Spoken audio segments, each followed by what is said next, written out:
We're good to go. Okay, as my final act as mayor, I'm going to call the regular meeting of the Vallejo City Council to order. It is 7:32. I'm going to announce the next agenda item, which is the administration of office to newly elected mayor and council members. And with that, I will invite our city clerk, Don Abrahamson, who will issue the oath of office to Mayor-elect Robert McConnell. With that, I'm going to be signing off. I want to congratulate the newly elected, and I want to thank council for a job well done. You folks have a lot of work ahead of you, and I know you're going to do a great job. Don, you and Every, I won't be a stranger, I promise. So with that, congratulations again, and good evening to all of you, and good evening, Vallejo. Bye. Mayor-elect McConnell, to you, if you would raise your right hand and repeat after me. I, Robert McConnell. I, Robert McConnell. Do solemnly swear. Do solemnly swear. That I will support and defend. That I will support and defend. The Constitution of the United States. The Constitution of the United States. And the Constitution of the State of California.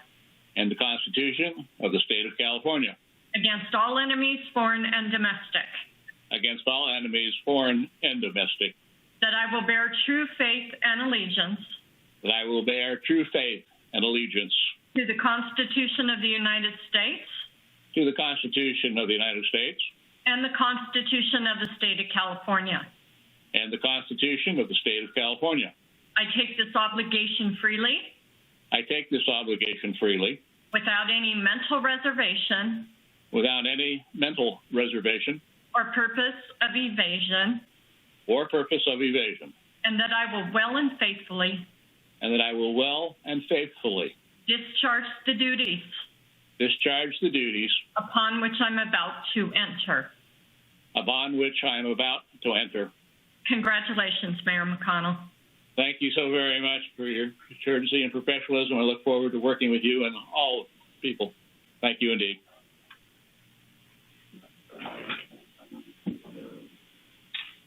So now we're going to proceed with the swearing in of our new council members. And the next one, the senior in order, is Mina Diaz from District 3. So, Mina and Don, take it away. I see Councilmember Diaz has her family with her. All took COVID tests before they decided to come over. Councilmember Diaz, would you please raise your right hand and repeat after me? I, Mina Diaz. I, Mina Diaz. Do solemnly swear. Do solemnly swear. That I will support and defend. That I will support and defend.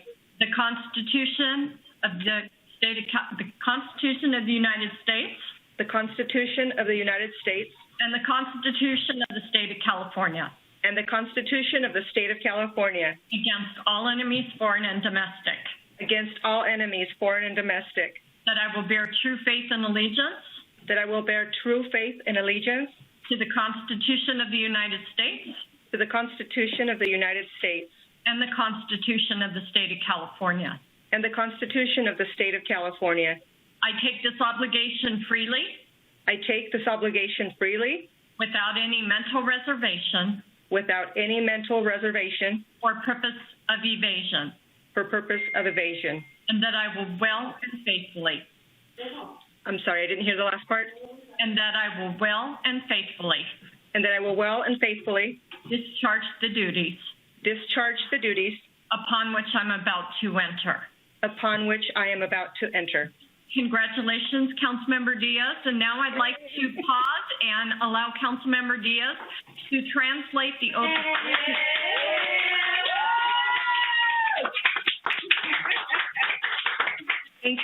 Thank you very much. I want to make sure that I honor my parents and all those family members and friends that do not speak English.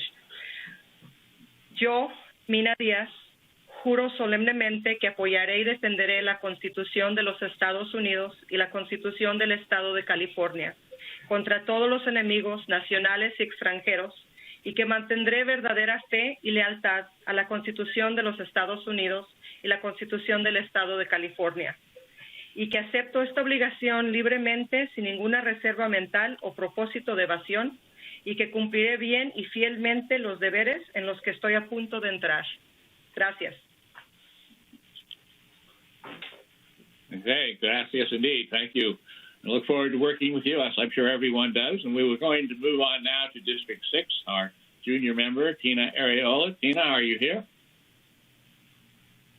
I hope you're here somewhere. I'm here, Mayor. Okay. And the city clerk? Good evening, Councilmember Arreola. Would you please raise your right hand and repeat after me? I, Christina Arreola, I, Christina Arreola, do solemnly swear solemnly swear that I will support and defend that I will support and defend the Constitution of the United States the Constitution of the United States and the Constitution of the State of California and the Constitution of the State of California against all enemies, foreign and domestic, against all enemies, foreign and domestic, that I will bear true faith and allegiance that I will bear true faith and allegiance to the Constitution of the United States to the Constitution of the United States and the Constitution of the State of California. and the Constitution of the State of California. I take this obligation freely, I take this obligation freely, without any mental reservation without any mental reservations or purpose of evasion, or purpose of evasion, and that I will well and faithfully and that I will well and faithfully discharge the duties discharge the duties upon which I'm about to enter. upon which I am about to enter. Congratulations to you.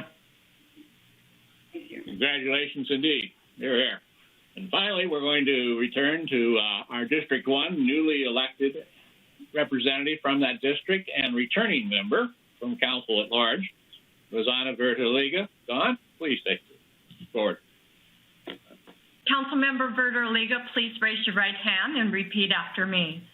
I, Rosanna Verteliga, I, Rosanna Verteliga, do solemnly swear do solemnly swear that I will support and defend that I will support and defend the Constitution of the United States the Constitution of the United States and the Constitution of the State of California and the Constitution of the State of California against all enemies, foreign and domestic, against all enemies, foreign and domestic, that I will bear true faith and allegiance that I will bear true faith and allegiance to the Constitution of the United States to the Constitution of the United States and the Constitution of the State of California.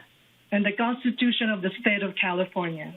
I take this obligation freely, I take this obligation freely, without any mental reservation without any mental reservation or purpose of evasion, or purpose of evasion, and that I will well and faithfully and that I will well and faithfully discharge the duties discharge the duties upon which I'm about to enter.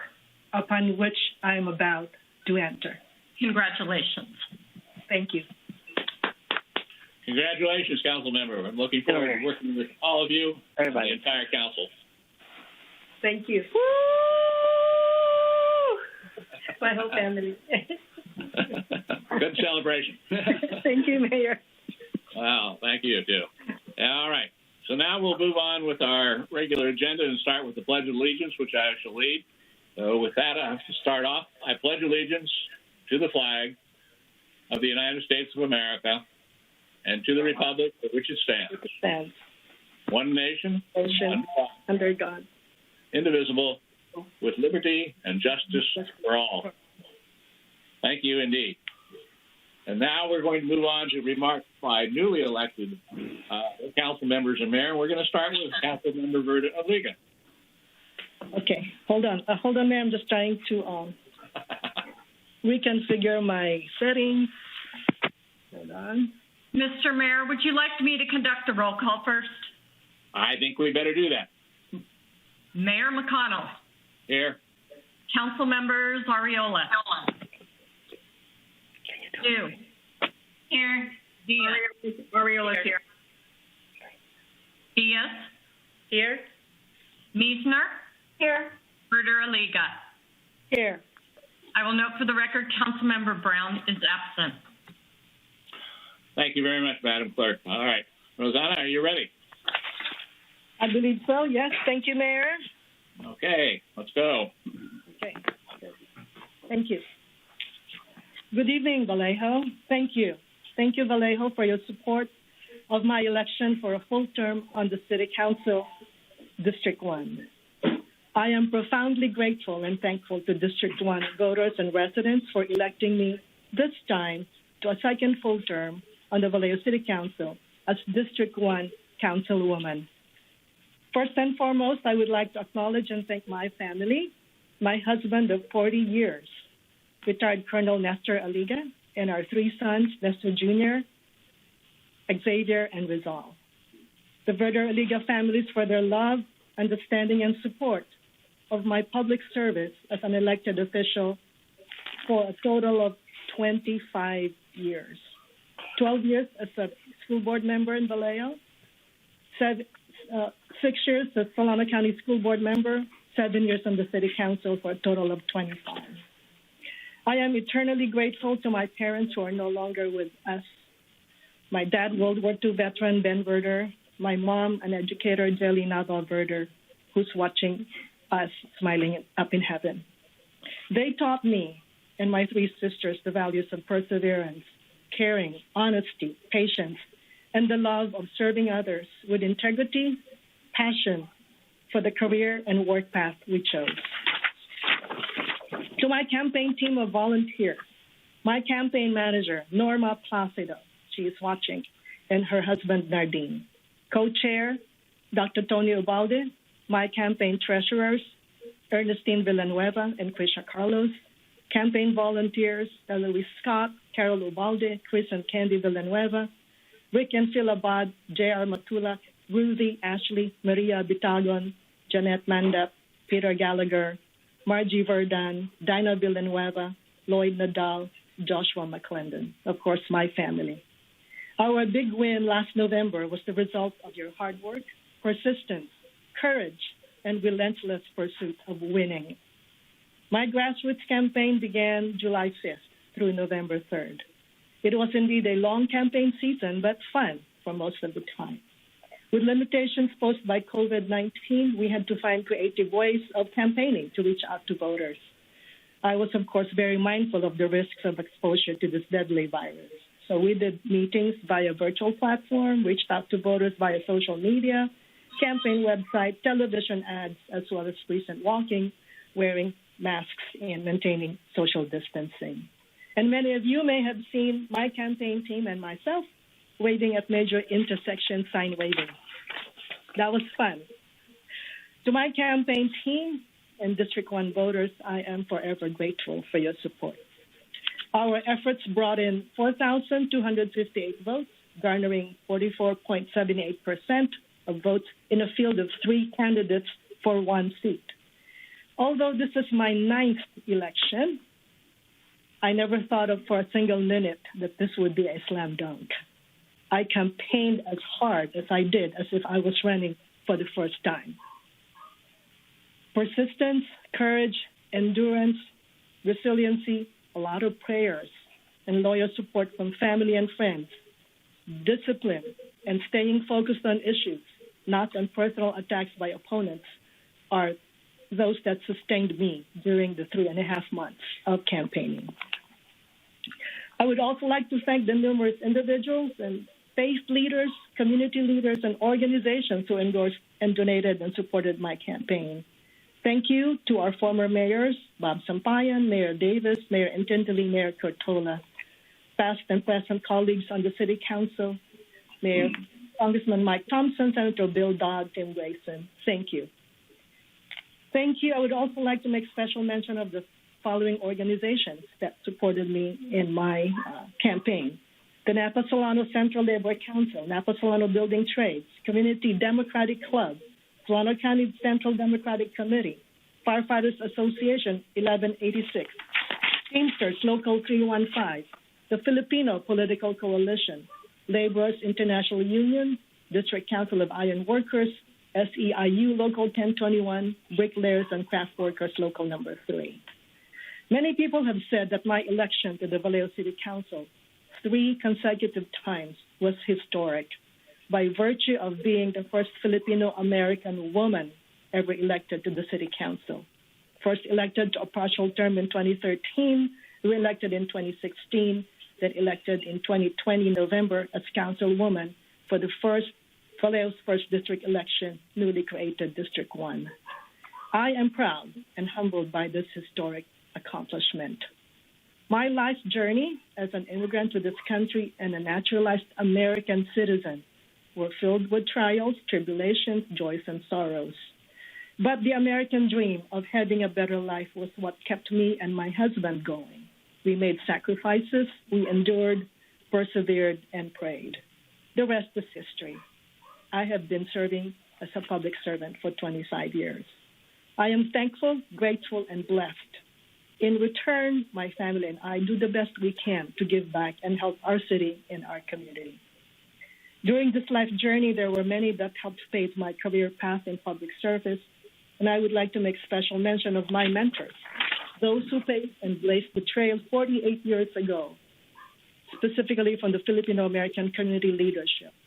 Councilmember Larry Acera in the 1970s, Chris Villanueva in the 1980s, the late Pete Ray in the 1990s, Hermie Sunga in the mid-2000s and in 2016, Bob Sampayan and Jess Malgapo in the mid-2010s. Moving forward, I'm hopeful that this historic footnote serves as an example for women and minority communities to continue to want to serve the public either in an elected and appointed position or capacity in our city, county, and beyond. I also want to thank my fellow candidates who ran last November. I appreciate our time together during the campaign trail and dozens of or so virtual candidates forums. That was first ever. I heard and I listened intently to your vision and plans for Vallejo. I learned a lot from you, and I thank you for putting yourself out there to help our city. I want to congratulate Councilwoman Mina Diaz, District 3, first Latina elected to Vallejo City Council, Councilwoman Christina Ariola, representing District 6, and last but not the least, Mayor Robert McConnell, Vietnam War combat veteran and attorney. We have many challenges and priorities this next 4 years, and I look forward to working with you. The past 7 years on the council has been filled with many challenges and rewards. I am proud to be a part of this council and grateful to serve with outgoing Mayor Bob Sampayan and Vice Mayor Hermie Sunga.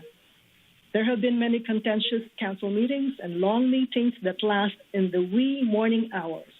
But like my colleagues on the council, I am committed to doing whatever it takes to get the work done. Despite many challenges of COVID-19, much-needed police reform, social justice issues, looming economic crisis, closure of several businesses, our homeless problems, pending lawsuits, and more, I am excited and ready more than ever to get to work. I'm also super thrilled to work with the Women Majority City Council. I couldn't be more proud of our city, which elected a council that is the most diverse in Vallejo and Solano County's political history. 5 women and 2 men. I join in celebration of this historic moment. As we look forward to 2021 and beyond, I look forward to working with my colleagues in the next 4 years to prioritize maintaining financial stability, implementing police reforms, enhancing public safety, promoting economic development, as well as building community trust, improve communications between the city and its residents, and support youth, seniors, and arts programs. To accomplish these, I will do my homework, listen to community, and will hear both opposing and favorable views. I will be respectful, fair, and decisive. I also encourage you, our residents, to do your part and be actively engaged in city matters. Communication is a two-way street, and I'm confident that by working together, we will move forward together. We can resolve differences and work through them if we work together.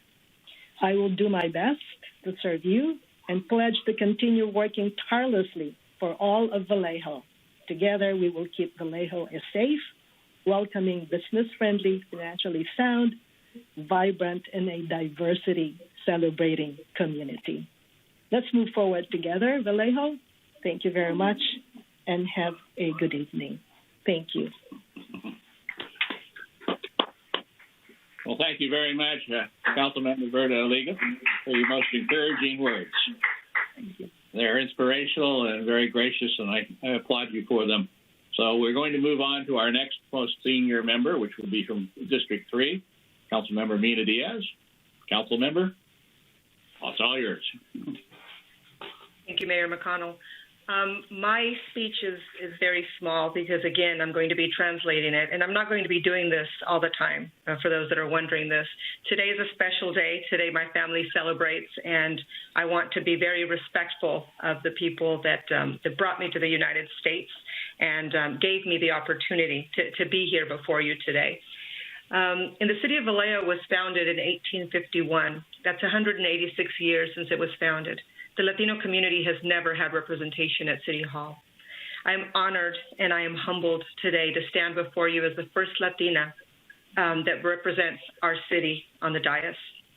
I would like to thank my parents who left everything in Ojo Caliente, Aguascalientes, Mexico, 50 years ago when I was 4.5 years old, in search of a better life in the United States for their family. I am so proud to be their daughter. I am immigrant's daughter. I want to thank my 3 children, Damian, Javier Jr., and Marlene, for standing by my side always. You've taught me what unconditional love is. I'd like to also add my grandson, AJ. He's my life, soon to have a little sister in February, Emma. AJ, one day you will see this. Grandma Guilla loves you forever. To my campaign team, I want to thank each and every one of them that worked so hard by my side. My campaign manager, Mildred Gaines, I couldn't have made a better choice. Not only did you keep me on track and at times had to pull my ears, but you helped me run a very good campaign, and we've become very good friends. And thank you. Thank you so much, Mildred. To all my family, friends, those that believed in me and supported me, I want to say we did it. Not me, we. Thank you for your support. I ran a clean grassroots campaign because that's who I am. I am not affiliated with any organization or any group or any individuals. I am Mina Diaz, an individual who cares about this city, a person who retired after a 28-year career in social services and decided to take on a task of becoming a city council member in order to contribute what I can into making the city a better place for everyone. I look forward to contribute to the city and making it safe for everyone, beautiful and prosperous for future generations to enjoy, and a city where everyone is represented equally and heard. Equality, equity, and representation is important.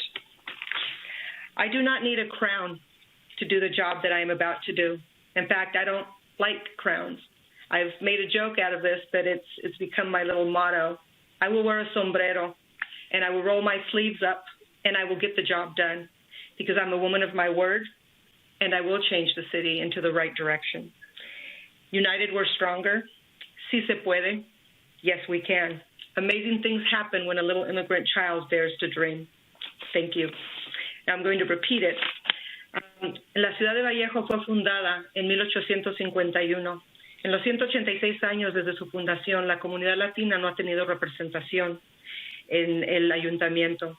Me siento honrada y muy humilde al decir que soy la primera latina en representar a nuestra ciudad en el centro de la ciudad, en el ayuntamiento. Me gustaría agradecer a mis padres que dejaron todo en Ojo Caliente, Aguascalientes, México, hace 50 años, para venir a los Estados Unidos para que su familia pudiera tener una mejor vida. Estoy muy orgullosa de ser su hija. orgullosamente hija de inmigrantes.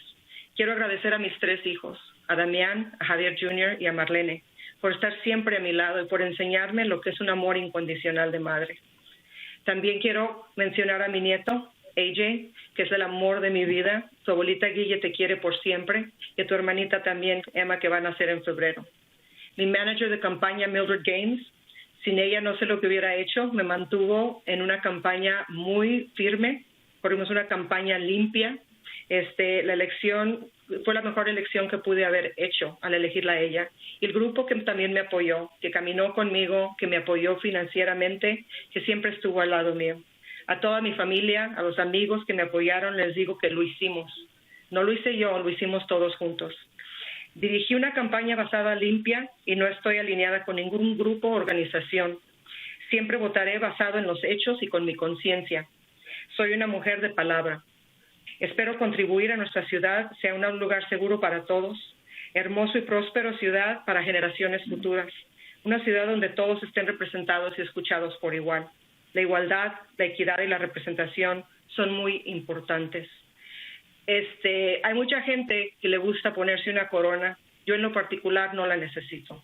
Yo me pongo un sombrero, me subo las mangas y hago el trabajo, porque no lo necesito hacer diciendo, los hechos lo comprueban. Muchas gracias a todos. Es muy admirable lo que pueden pasar cuando una niña inmigrante se atreve a soñar. Muchas gracias. Thank you.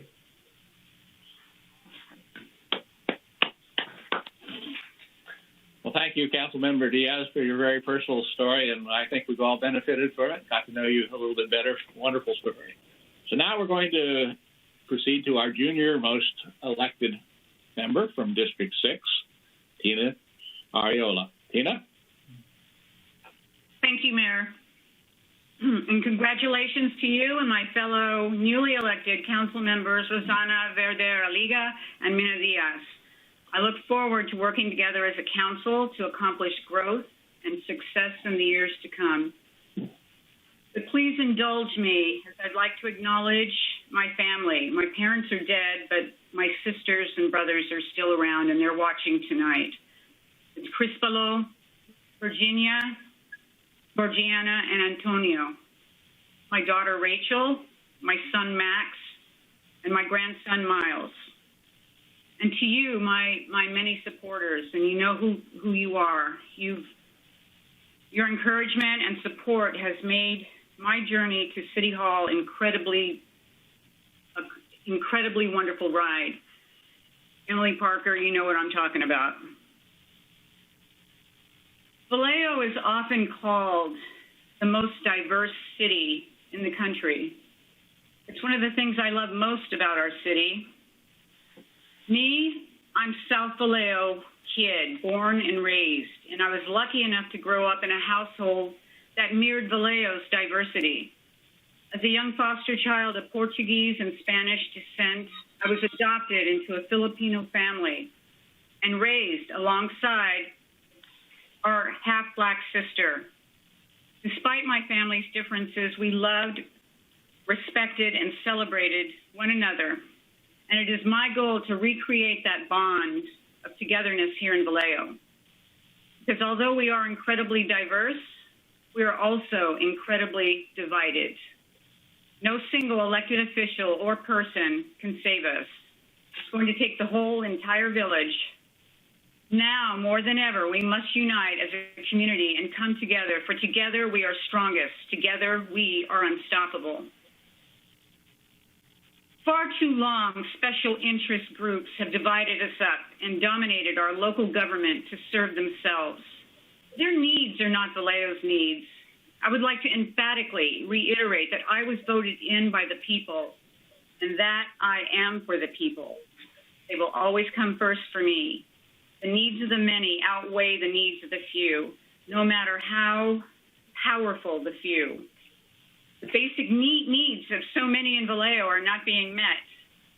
Basic needs like affordable housing, availability of healthy food, and the right to feel safe and secure. Many are struggling and beginning to lose hope. Our budget, our city management, and police department are in complete disarray. But that all changes here and now. To the voters of District 6, I am incredibly honored to have your confidence, trust, and support, and I humbly thank you for having faith in me. During my campaign, I was blessed to meet so many remarkable people who generously shared with me their insight. Vallejo is full of compassionate, intelligent, hardworking people. It's full of activists and volunteers who tirelessly fight for our most vulnerable. Mr. Rogers once famously said, "When I was a boy and I would see scary things in the news," my mother would say, especially in times of disaster, "I remember my mother's words, and I'm always comforted by realizing that there are still so many helpers, so many caring people in the world." Vallejo is full of caring helpers, helpers that inspired me to run for city council and to serve you, which is a gift that I will always treasure. But the days of a council that happily rubber stamps agenda items and limited information at the city manager's discretion are over. The days of allowing the VPOA to intimidate and harm our community are over. The days of inaction, excuses, and corruption are over. There is so much more to be done, and now is the time to roll up our sleeves and get to work. I'm a woman of few words and have never been one for long speeches or grandstanding. And I plan to spend the majority of my time on council listening and learning. To my constituents, I offer this promise. Every decision and vote that I make while I'm in office will be thoughtfully researched, carefully considered, and in the best interest of the people that I was elected to serve. My heart, my mind, and my door will always be open to you. And with your help, I want to start building a Vallejo that is a great place to live, to grow up in, and to grow old in. When we accomplish this, we will feel safe in our homes, in our neighborhoods, and in our cities. Thank you. And thank you, Councilmember Arreola. And may I say that if this is the promise of district elections, I think we are on the right road, and I look forward to it further developing. So if I may indulge myself just a bit, I also want to thank the many, many campaign workers who made this possible for me to become mayor when it was opened to me as to the possibility in July of this year. And it's been a fast race. In particular, I want to thank my campaign manager, Belinda, and my treasurer, who has been my treasurer for all of these fights, and with whom I could not do this, Andrew, because he's kept us on the straight and narrow, and nary an FPPC murmur, thank heavens. So thank you indeed. But I also want to thank all of the people who made this possible, my groups, if not named, because there are so many of them, the walking groups, the sign-waving groups, the media groups, the writers, the contributors to ideas, the strategy groups, more than 20,000 voters who provided me this ability to serve this city, and especially my wife, Paula, who has been understanding, tolerant, and sometimes supportive and sometimes critical, but always there for me, for which I am eternally grateful. I also want to acknowledge and thank our outgoing mayor, because our outgoing mayor has set a standard of congeniality and cooperation and support that challenges us all to live up to. I believe this council of 2021 is going to be number one in its accomplishments, in its thoughts, its words, and deeds. And I know that we will differ along the way. That's not unusual, but it's how we approach our task and ultimately resolve it that is so terribly important. And as I look out at not only the city of Vallejo, but the state of California, and indeed the entire nation, the theme from Charles Dickens, A Tale of Two Cities, comes to mind. And as you will recall, it starts with, it was the best of times, it was the worst of times. It was the age of wisdom. It was the age of foolishness. It was the epic of belief. It was the epic of incredulity. It was a season of light. It was a season of darkness. It was the spring of hope. It was the winter of despair. I've heard a great amount from the city of Vallejo, the people of Vallejo, council members, people who are involved, people who are not involved, people who are alienated, about how much we need to do, but also how much we have accomplished. And I think it's important to note that with the behind-the-scenes skill and management and guidance of our city manager, we have indeed increased the planning and building department's efficiencies and its ability to meet the needs of not only the public, but the growth. There is certainly much need that continues to exist that we will have to address, and I will be calling upon the city manager to address that. But it is important to note that we are a partnership. This is a city council, city manager form of government. And we have economic partners that we have embraced, that we are in negotiations with, that we must give deference to, consider, weigh their desires, weigh our desires, and ultimately reach a fair and equitable decision. We have addressed homelessness in this community. Maria Guevara was the guiding spirit who drove us to take consciousness of that. And we thank her for that and acknowledge her for that. There is so much more that needs to be done, and it is such an overwhelming task, but we must address it. And finally, since 2011, Mayor Sampaio and I have addressed and continue to address the need for police reforms. And it is finally starting to come together through the efforts of many, many, many people, both in the department, in the city manager's office, the staff of this city, and also some people who, behind the scenes, and don't care for public notoriety, are addressing. But those are some of the ultimate challenges that we will have. Whether now is the best or the worst of times often depends upon whom you speak with. Many feel as if they have not been heard or valued in our community. Many feel that the better life has not reached them. Many feel just outright disrespected.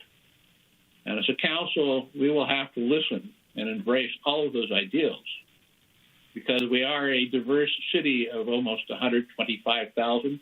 We're the 49th largest city in the state of California, and we have urban challenges and urban demands that we will have to address. Because we're a council management form of government, many have expressed to me a feeling that it has become imbalanced, and it will be the responsibility of council to balance that formula. So I will be looking to council members for their input and their discussion and resolution of problems, as well as the professional guidance of our professional staff.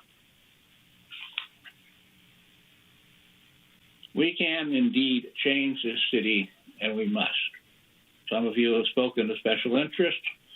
To me, the most special interest is the city of Vallejo as to its members, its citizens, the people who live here, the people who are trying to keep a foothold in the Bay Area, because there are many challenges for those people. For them, maybe it is the most dark times. For others who enjoy the benefit of our economic society, it is the best of times. We will have to find the most workable of times.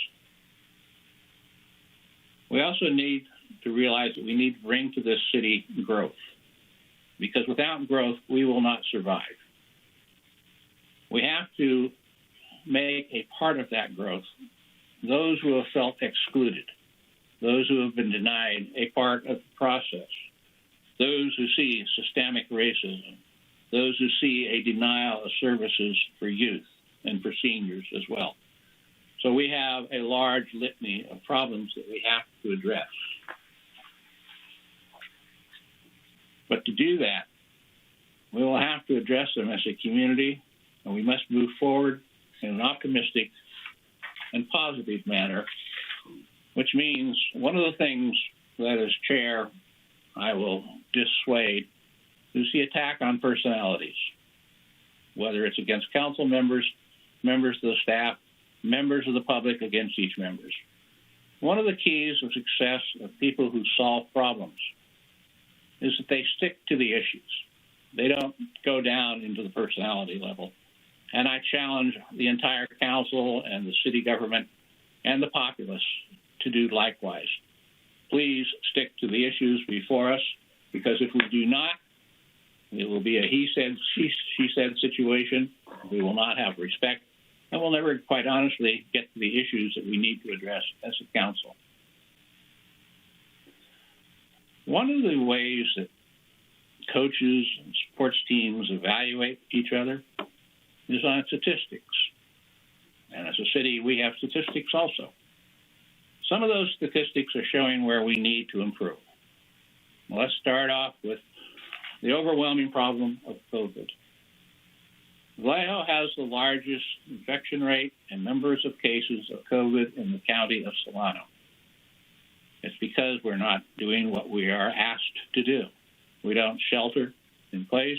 We don't use masks to the extent that we should. We don't socially distance. We don't wash our hands.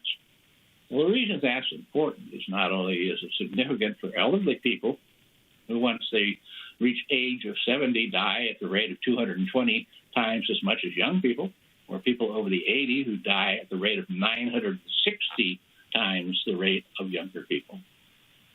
But it's also a major impediment to our economic development. And we've all embraced economic development as a goal. We've all worked for that. Well, we have to look upon COVID as being a part of economic development. Because when we impair people's ability to act by causing them to be infected, even if we are not infected ourselves, we take away a consumer, we take away a family member, we take away important members of our community. And that is where economic development comes in as well. We need to address our roads. And our statistics show that of the entire 9 Bay Area county, the city of Vallejo is 5th from the bottom. We have 2 counties that have worse roads in their rural areas and 2 other cities. For too long, the city of Vallejo has neglected its ability to address its road situations. We only need drive around in some areas. Yes, we see some areas that are well taken care of.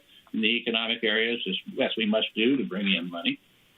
But we also have to start addressing the needs of the neighborhoods, and the people who are now elected from the districts are probably in a better position to know what's going on in their districts with respect to the roads than anyone else. But that's also a detriment to economic development, because when businesses come here and look at us, they look at a number of things. They look at our schools. They look at our economic numbers. They look at our roads. They look at how well the city government is working together as a council, whether we're not necessarily united, but at least work problems through. But roads are a major consideration, and we've too long neglected them. Police reform. The average payout statistic for our police-involved incidents in this city is $69,100 per officer.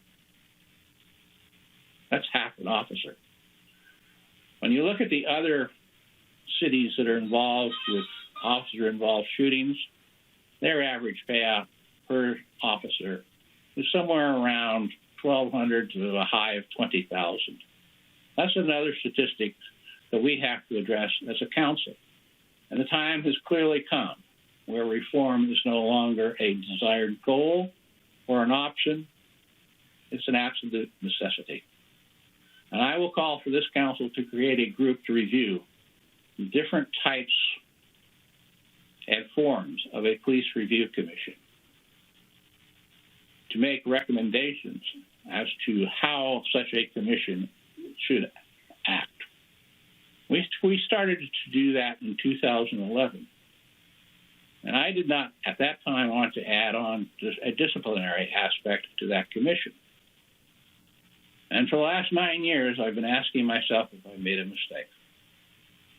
Because had we done so, despite the cost, I wonder if our average payout per officer would be as high as $69,100 per person. So it is no longer a desirable goal. It is no longer something we need to talk about. We just need to make it happen. And happen it must, because there is an entire amount of our populace that feels disenfranchised, disrespect, and quite honestly, offended. And as for myself, hopefully for this council, hopefully for the city of Vallejo itself, I apologize to those people who have been victims and their families. It is time we include you in our healing, because if we do not, we cannot heal completely and we cannot grow. So I welcome your comments, and I'm sure everyone else on this council will, as well as the commission that will have to study this. Economic development. Let's look at our statistics there. It is time to start measuring our statistics. We've spoken in broad generalities in the past of bringing in more businesses. We've grown jobs on their island. We have added employees. But now is the time to start, as a council, to formulate specific road marks, specific standards. How many jobs do we need to add each year? How many square feet do we need to develop? How many miles of street do we need to pave? So we can no longer afford to exist with broad generalities. We must start getting down into measurable standards.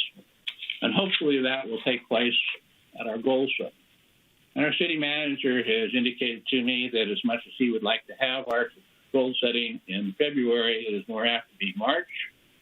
I am going to explore the possibility of finding another facilitator to see if we can make February happen, because it has been expressed to me by many of you that we would prefer to have an earlier goal setting rather than a later one. On budget control, one of the things that has frustrated me as a financial services advisor is that we don't have an ongoing report of how much money we're paying out to each vendor in the state of California. And there's this constant personality attack that we're spending money for our favorite people. We'll give you too much to too many. Well, we're not tracking that. So I'm going to be calling upon the city manager and the finance department to start tracking that and to report it every time to the city council. It was not long ago when city councils had the junior elected council member review the cash register and the expenditures and report back to council as to whether or not our guidelines were being respected. Well, our budget has probably grown too large for that to happen any longer. So instead, I believe the council should consider and adopt the idea of a budget finance committee, probably composed of 3 people, where we can not only avail ourselves of outside expert people as well, but to start getting more on top of our budget. When you look at a budget, there's only 2 parts to it: in and out, income and expenses. And, there are only 3 ways to control expenditures. They obviously uniquely break down the acronym of RED, like in red ink. We reduce, we eliminate, or we defer. That's red ink. And if we don't do that, then come certainly mid-year, when we adopt our new budget, which is our roadmap and our priorities of what we want to spend money on, we aren't going to be very happy with ourselves or with our condition. And again, with respect to police reform, I note that the populace has long called for just defunding the police department, which I cannot support, nor do I believe in. But I do believe in diversifying the type of positions within that department so that we can address the needs for social reform, the homeless, the economically impaired, the drug people, the people who need vocational training. We've been done an excellent job of putting people into housing at this time.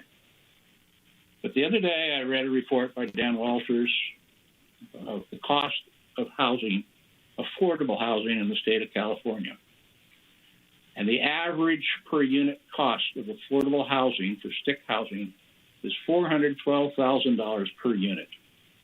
That's not sustainable. And a couple of months back, we had a presentation to council that I probably should have listened better to. And they were suggesting that we bring in shipping containers that could be modified for housing units to the tune of about $4,200 to $46 per unit. per unit. And of course, the argument was advanced, well, that's not very respectful of people, putting them in metal boxes. And I commented upon that to one of our volunteers who helped clean up the homeless encampment on Sacramento and move those people into hotels. That volunteer looked at me and put me in my place, because I heard the comment back, well, I live in a metal box. It's called a mobile home. And that kind of put it in perspective for me. And then just the other day, I read of another project similar to the tiny homes that was bringing in units at $2,600 per unit. That's even better. And the thing about population growth and homeless is it's a shame to see these people on the streets, because they're not helping out the environment. They're not helping out our waterways. We took 54,000 tons of debris out of the homeless encampment on Sacramento Street. But it's not going to go away, not unless we get really serious about it. And recently there was a bill that was passed that would permit nonprofits and our faith community to have assisted dwelling units on their property. Now, in the past, we have traditionally thought of assisted dwelling units as stick housing. But with the advent of these shipping containers and these small homes and these mobile homes at $2,500 to $3,000 or more per unit, plus the fact that these groups move through society, that is starting to become a very attractive idea, because it's our moral responsibility to address that need. And of course, it also impacts upon our economic development. But population groups move through society. And in time, when the population group that is as large as it is, several groups actually, are no longer homeless, and the effects of reduced birth rates come in, we won't need that many housing units. But if we have built a stick housing, it's a permanent structure, and we'll have to deal with it. So I'm calling upon the council and our city manager and our housing authority to revisit this idea of affordable housing, not with respect to the permanent projects we've had all around town that we continue to think about, but more in line with the idea of affordable, adaptable housing units. And I want to talk about the revenue side of our business as well. We talked about expenditures. And yeah, we talk about what we're going to spend our money on as a council and what our priorities are. But we can no longer neglect the revenue side. We basically get our income from three sources: real property, utility tax, and sales tax. Well, for those of you who own a home, you've looked at your tax bill. And for those of you who haven't, you may not have. But it's divided amongst many groups. And probably the most predominant group that receives what we think of as our real estate tax that we have to pay goes to education. And some goes to special districts like GVRD, which the city in 1941 originated to take care of our youth and our young people and recreations, which is why they're a specialized district who knows what they're doing. And a lot of it also goes to other needs. And out of the dollar of real property tax, not all the special assessments, the city gets 18 cents on the dollar. We can't make money off of 18 cents on the dollar. So, well, we would need to work with our economic partners and expand Mare Island the way we want to see it develop. We need to think about money other than just property tax. We've got the utility tax, which is already maxed out at 7.5%, and that's a major source of income. That is, if you have your utilities here and not registered in Colorado. But the other one is sales tax, and that's probably our most important one. For a long time, our Chamber of Commerce has advocated a buy local program. It's time we get behind it, which means if you're driving on empty in Cordelia, if you're going to buy a pair of shoes in Concord, if you're going to go to a restaurant in Novato, I'm asking each one of our community to think twice about that. Because if we don't make the sacrifice, we don't make that extra added effort to go out of our way to buy something that is taxable in this city, we're not helping our own economic development. We're shooting ourselves in the foot. And yes, we need to do study about tax drains to American Canyon, Pinole, and Benicia. But when it comes down to it, each one of us has control over our own budget. And where we spend our taxable dollars can go a long ways towards fixing those roads that we're all talking about. And when we look at our Vallejo, we often compare ourselves to target groups from surveys for salaries, for instance. And one of the things I will ask the city manager and the finance department to do is to begin to do a comparison study on our tax base. How do we compare in our sales tax, our property tax, and our utility tax to those cities that we do comparison studies with? Because we're never getting that, and it's time that we do.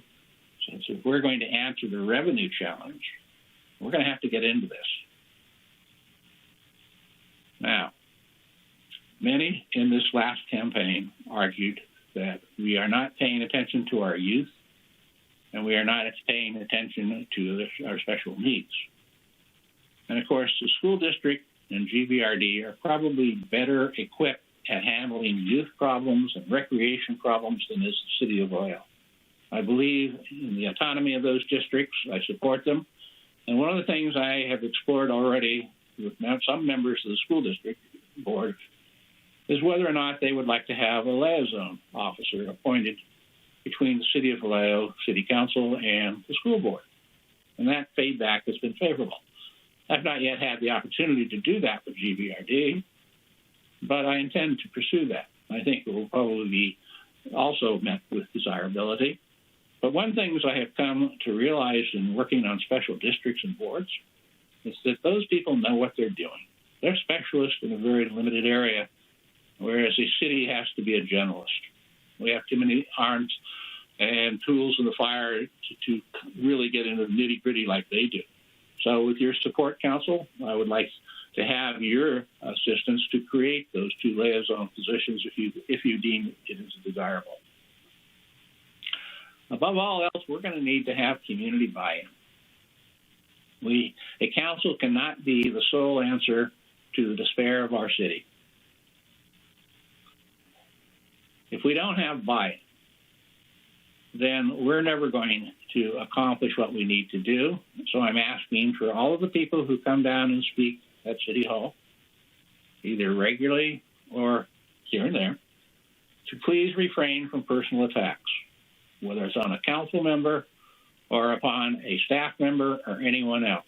Because if we don't concentrate on the issues, if we are sidetracked with personal conflicts, we'll never get to the issues. And one of the things I would like to do as a mayor is to move our council meetings a little faster, which means maybe cutting some corners within the limits of the law. But I would ask all of you members of the public to assist us in bringing to us not the identification of the problems. We all know what those problems are, believe me. But your solutions, your ideas of what can be accomplished. And then it is the responsibility of the council to implement that. Openness by staff. That's another statistic. We recently paid out almost $16,000 because we redacted some information in the report. And had we not redacted that, we would have saved ourselves $16,000. And one of the criticisms I heard throughout the campaign is, yeah, council's getting a little better about being open, but we got to do that with staff. So one of the ways I'm going to ask staff to be a little more open is to reformat our staff reports. And I think this is something the council should weigh in also. But, a journalistic approach is who, what, where, when, how, why. Pretty simple, straightforward stuff. And that needs to be identified in the early part of the staff reports, not buried somewhere on page 293 of a 500-page report. It's got to hit us in the face, along with how much is it going to cost us, over what period of time is it going to be paid, and what are we going to get out of our money. Another constant criticism that I've heard over the years, both the planning and on council, from the public, is we didn't know about it, we didn't have enough time, you didn't give us an adequate opportunity to prepare ourselves. You know, neighborhood associations usually meet once a month. So one of the things I will ask staff and council to support me on is that major reports and major decisions that are made by our commissions or by this council have the documents made available to the public not less than 14 days prior to the hearing. It's high time we got that information way in advance, because for those of you who have been on council or those of you who have been on commissions, you know that when you walk out on that dais or you get to your Zoom terminal, all of a sudden you have an extra 300 pages to read, or 200, or 150. And that is quite honestly unacceptable in my vision. Courts do not tolerate such behavior, nor should we. But I'm asking you to buy in as a member of the public. It's hard to do that with COVID, I understand that. But we still have commissions that we appoint, and that is a tremendously good way of helping the city. But so are neighborhood watches, litter pickup. And one of our criticisms is that we're a filthy, dirty town, that it looks ugly, that we have trash everywhere. And if you look around, it's not exactly a statistic that's untruthful.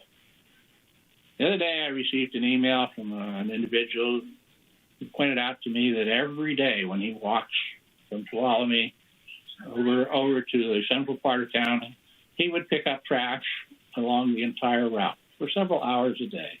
And I know other people do that. I've seen them. We've done that. But unless each of us in our community takes it upon ourselves to pick up our immediate area in front of our house and maybe the neighbor next door that doesn't do the same thing, we're going to continue to look like we look. And we're going to continue to have the homeless do our savaging for us and pick up 54,000 tons of refuge that they will take back to their camps. And quite honestly, that's hurting our community also, because we can't grow our economic development without that. So if we have buy-in from the public, if we have an open and understanding council, if we stick to the issues, we can do that. We created a volunteer coordinator. The people who wish to volunteer should contact the city. Shelley Lockmiller, she does an excellent job. And I implore you to start thinking about volunteerism, because we've seen our country go more and more into what can my government do for me, and less away from what can I do for my country. And I think we need to reverse that trend again. What we need from you, council, is your wisdom, your light, from our fellow neighbors and our citizens, being the spring of hope. Remember, we're in this together. We are a city of more similarities than differences. We need to emphasize those differences. We all need to enhance our common good and no longer attack each other because of an expression from one of the previous presidential campaigns, together we can. And so as the mayor who's going to set this tone, I will be trying to coordinate and facilitate and get everyone to cooperate. By all means, express your opinions about issues and ideas and methodologies, but please stay away from personal attacks because it's counterproductive. And I hope I will be reminded if I fall into that human trait as well, because we're all humans. But when I look at this council, and I look at what we have had in this city over the years and years, I am extremely hopeful and optimistic, and I know we can do it. So thank you. Thank you for being council members. Thank you, Mr. Nyhoff. Thank you to our senior staff who has made so many of these things work together. We can improve. We will improve. We have to improve. Thank you very much for listening.